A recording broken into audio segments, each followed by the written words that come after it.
ನಮಸ್ಕಾರ ವೀಕ್ಷಕರೇ, SLN ಆಸ್ಟ್ರೋಟೆಕ್ಗೆ ಸ್ವಾಗತ ಸುಸ್ವಾಗತ. ನಾನು GK ಗುರುರಾಜ್. ಇಂದಿನ ಸಂಚಿಕೆಯಲ್ಲಿ ಲಗ್ನಾಧಿಪತಿ ರಾಜ ಯಾರು ಅಂತ ನಾನು ತಿಳಿಸಿದ್ದೆ.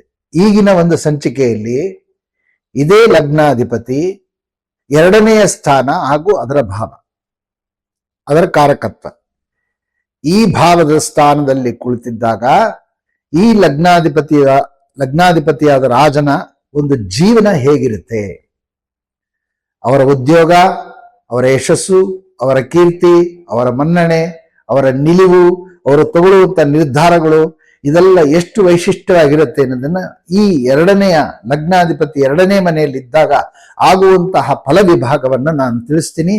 ಕಡೆಯವರೆಗೂ ವಿಡಿಯೋ ನೋಡಿ, ಇಷ್ಟ ಆದರೆ ಲೈಕ್ ಮಾಡಿ, ಶೇರ್ ಮಾಡಿ, ಸಬ್ಸ್ಕ್ರೈಬ್ ಮಾಡಿ, ಕಮೆಂಟ್ ಬಾಕ್ಸ್ ತಿಳಿಸಿ ಅಂತ ಹೇಳ್ತಾ ಬನ್ನಿ. ಎರಡನೆಯ ಒಂದು ಲಗ್ನಾಧಿಪತಿ ಎರಡನೆಯ ಸ್ಥಾನದಲ್ಲಿದ್ರೆ ಆಗುವಂತ ಫಲ ವಿಭಾಗವನ್ನು ನೋಡೋಣ. ಮೊದಲಿಗೆ ಯಾವುದೇ ಲಗ್ನ ಆದರೂ ಸರಿ, ಈ ಲಗ್ನಾಧಿಪತಿ ಎರಡನೆಯ ಸ್ಥಾನದಲ್ಲಿ ಕೂತಿದ್ದಾಗ ಅವನು ಒಂದು ವೈಶಿಷ್ಟ್ಯವಾದಂಥ ಕುಟುಂಬದ ಪ್ರಿಯನಾಗಿರ್ತಾನೆ. ದೊಡ್ಡ ಕುಟುಂಬ ಇವರಲ್ಲಿ ಇರುತ್ತೆ. ತನ್ನದೇ ಮನೆಯಾದಂಥ ಒಂದು ಭಾಗದಲ್ಲಿ ದೊಡ್ಡ ಕುಟುಂಬವುಳ್ಳವನಾಗಿರ್ತಾನೆ. ತಾನು ವಿವಾಹ ಆಗಿರುವಂತಹ ಏನು ಹೆಂಡತಿ ಇರ್ತಾರೆ ಅವರ ಮನೆಯ ಕುಟುಂಬವು ಸಹಿತ ಬಹಳ ದೊಡ್ಡದಾಗಿರುತ್ತೆ. ನಾದಿನಿಯರು, ವರಾರ್ಗಿತಿಯರು, ಅತ್ತೆ ಮಾವಂದರು, ಮೈದುನರು, ಷಡ್ಗಂದರು ಇವರೆಲ್ಲ ತುಂಬಾ ಚೆನ್ನಾಗಿ ಬಾಂಧವ್ಯದಿಂದ ಕೂಡಿರ್ತಾರೆ. ಮತ್ತೆ ಪಿತ್ರಾರ್ಜಿತ ಆಸ್ತಿ ಬರುವಂತಹ ಇವರಿಗೆ ಒಂದು ಒಲದು ಬರುವಂತಹ ಒಂದು ಭಾಗ ಇರುತ್ತೆ.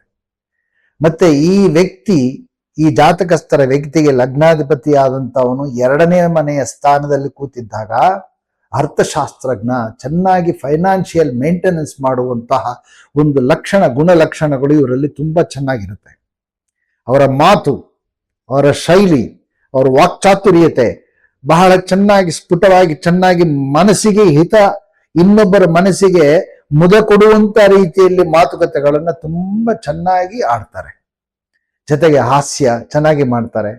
ಎಲ್ಲರ ಮನಸ್ಸಿನಲ್ಲಿ ತಾನು ಹೀರೋ ಆಗುವಂತಹ ಒಬ್ಬ ಜನನಾಯಕನಾಗುವಂತಹ ಒಂದು ರೀತಿಯ ಸ್ಥಾನಮಾನಗಳನ್ನು ಗಳಿಸಿರ್ತಾನೆ.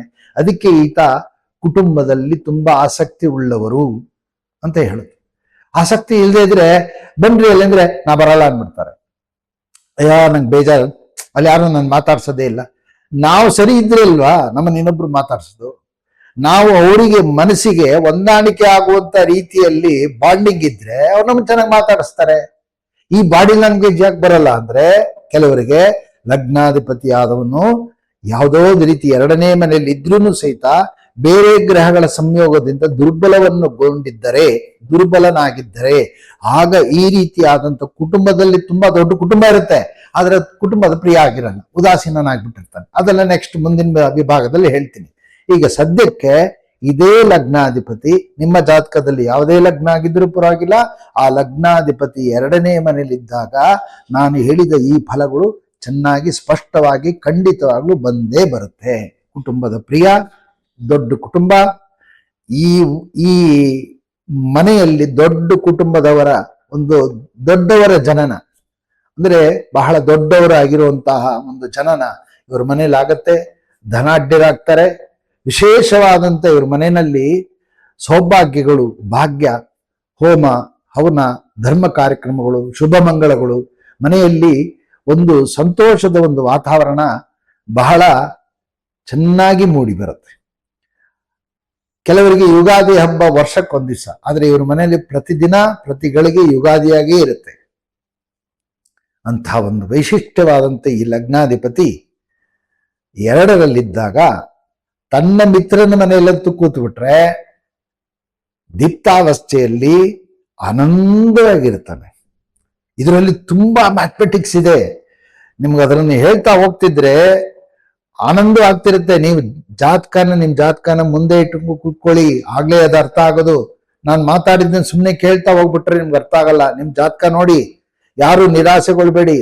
ನನ್ನ ಲಗ್ನಾಧಿಪತಿ 4ರಲ್ಲಿದ್ದಾನೆ, ಅದರಲ್ಲೊಂದು ವೈಶಿಷ್ಟ್ಯವಾದಂಥದ್ದಿದೆ.